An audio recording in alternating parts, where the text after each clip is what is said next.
The Value Blueprint.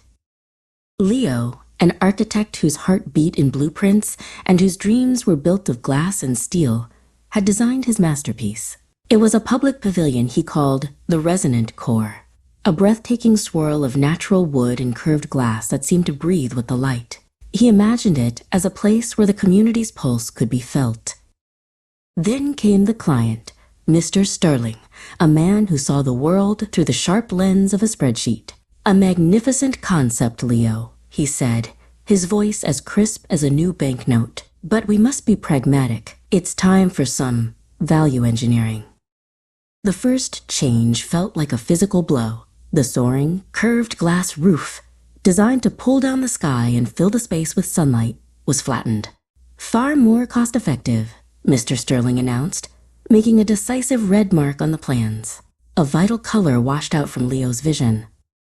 Next to go were the warm, inviting cedar beams, replaced in the plans by cold, prefabricated concrete panels. The pavilion's gentle, welcoming curves were straightened into harsh, unforgiving angles. The design was becoming pale and lifeless. The open, flowing interior, meant to encourage mingling and connection, was cluttered with cheap, standard partitions. The resonant core was becoming a hollow echo of its original self, a soulless caricature of the vibrant community hub Leo had dreamed of. Leo felt a profound sense of defeat. He looked at the revised drawings, a building with no story and no heart. His passion, once a blazing fire, had been reduced to a pile of cold ashes. He was ready to argue, to shout, but he knew it would be useless. That evening, instead of fighting, Leo turned to a new AI-driven tool.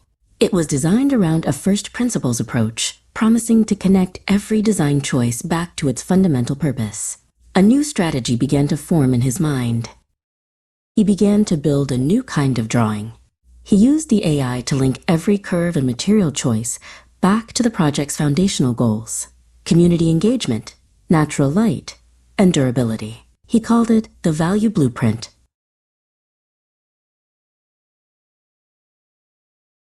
He presented the Value Blueprint to Mr. Sterling.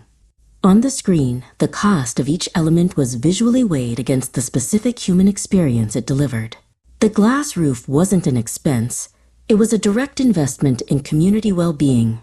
The wood wasn't a luxury. It was the cost of a welcoming atmosphere.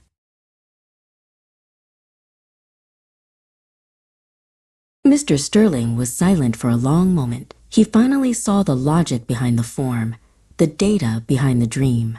He understood that true value wasn't just a number, but the lasting resonance of the space.